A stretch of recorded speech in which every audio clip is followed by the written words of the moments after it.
Lección 11. La nueva alianza es realidad histórica. Jesucristo es una persona histórica y geográficamente comprobable.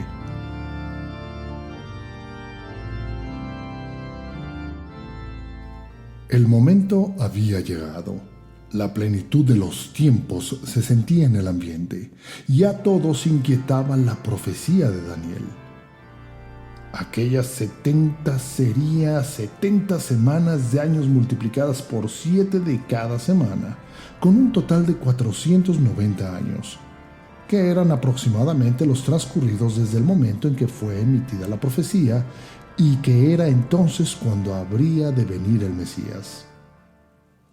Por todas las profecías quedaron consignadas en el Antiguo Testamento y se detallaban que las circunstancias del lugar y la época del nacimiento del Mesías, detalles corroborados por los hechos que quedaron a su vez comprobados hasta la saciedad en la historia humana, no solo por parte de los escritores del Nuevo Testamento, sino por historiadores ajenos al ambiente bíblico.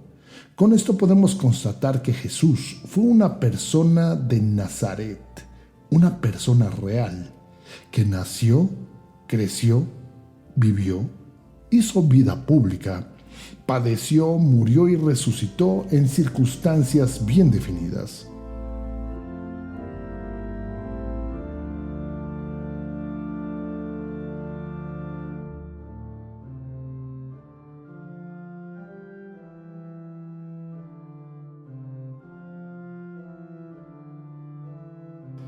Había sido anunciado por el profeta Miqueas que el Mesías habría de nacer en Belén.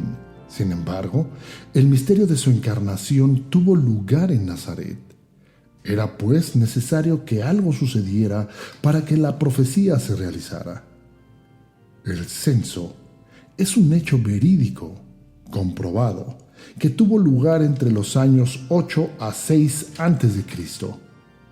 Luego salta a la vista.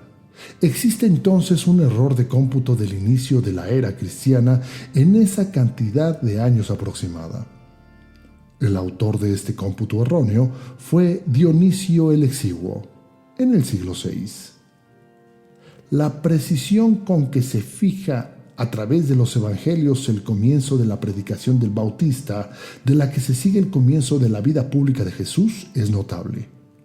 Es un sincronismo entre la historia profana y la historia de la salvación. Augusto César, originalmente llamado Cayo Octavio, fue el primer emperador romano. En general, gobernó Augusto con acierto y moderación. A él se debe el advenimiento de la Pax Romana.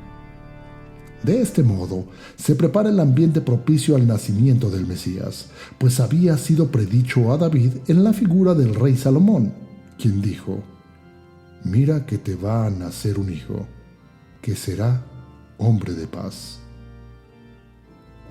Tiberio Claudio sucedió en el imperio a Augusto el 19 de agosto del año 14 después de Cristo.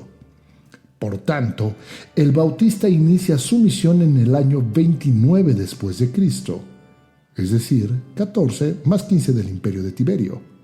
Si a esto se suman 3 años de vida pública de Cristo, más 6 u 8 anteriores de la fecha real de su nacimiento, se llega a la edad real de 30 a 40 años en el momento de su muerte, que ocurrió en el año 32 a 33 después de Cristo.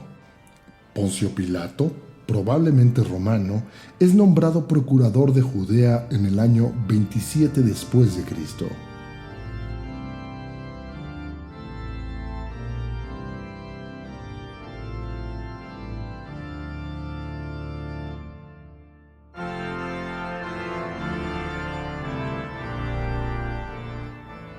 Si bien es cierto que los mismos hechos deben ser narrados por la historia profana y por la historia de la salvación, con todo, no deja de ser satisfactorio al estudioso comprobar la concomitancia entre ellas. De este modo, verificamos que el Cristo tuvo durante su vida temporal un marco perfectamente definido dentro de la historia y la geografía humana. Sí, Jesucristo es una persona de la historia y de la geografía humana. Como todas, cohabitó en un lugar del mundo, entre los habitantes de ese lugar, y moviéndose dentro de sus pueblos, aldeas y ciudades. Así, participó también de los problemas de toda una nación. Como nadie, anduvo en busca de los pobres, de los necesitados, de los débiles y de los oprimidos.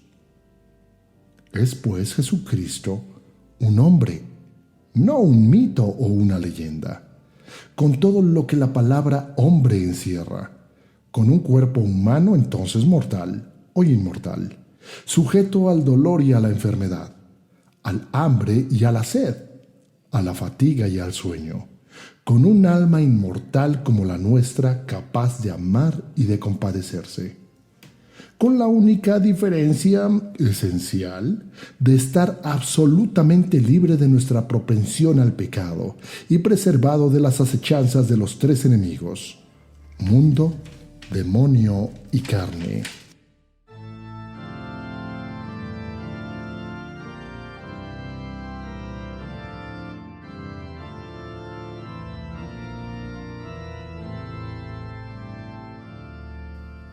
A la presencia unida e inseparable de la naturaleza divina y la naturaleza humana en la persona única del Hijo de Dios se le llama unión hipostática, y es la unión en una sola persona de las dos naturalezas, la divina y la humana.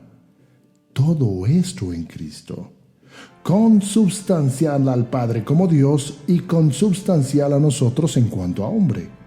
Las dos naturalezas están unidas inseparablemente, pero sin confusión. No pierden su distinción por su unión, sino que todo lo que es propio y cada una de ellas se conserva, unidas en una sola sustancia. Hay, por consiguiente, en Cristo, dos voluntades y dos operaciones.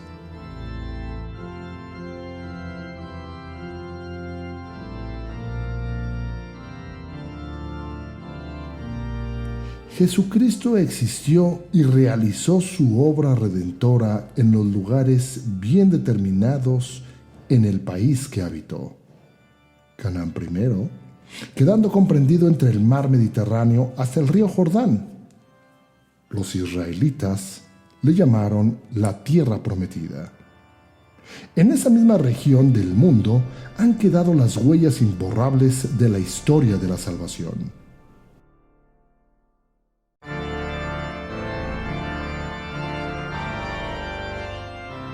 Donde se confirma la concurrencia de ambas historias, la humana y la bíblica, un desfile constante en las dos de personajes del todo reales. Hoy, por ejemplo, nadie niega que haya existido Egipto y sus faraones, o bien Colón el gran descubridor, o Napoleón, estratega como ninguno, pero igual Jesucristo nuestro Redentor. Pero en todo esto hay una gran diferencia. Todos ellos están ahí, en la historia innegable. Pero entre todos ellos y Cristo existe una maravillosa diferencia. A 20 siglos de su existencia visible, son millones y millones de hombres y mujeres los que siguen su ejemplo y viven su doctrina.